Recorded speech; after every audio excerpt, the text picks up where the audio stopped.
koonuseks ma kasutan teist samasugust kassetti, tegu on siis koonuskassetiga ja asetan tühja kasseti siis juba eelnevalt täidetud külvikassetile. Kontrollin, et koonuse tipud paikneksid täpselt külvipesade keskel. Ja siis ühtlase vajutamisega markeerin ära külviavad.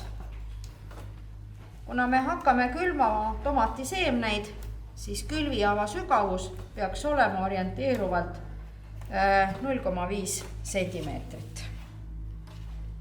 Kui nüüd need külviavad on kas siis veidi kõrgemal või sügavamal, et siis tuleb kindlasti korrigeerida.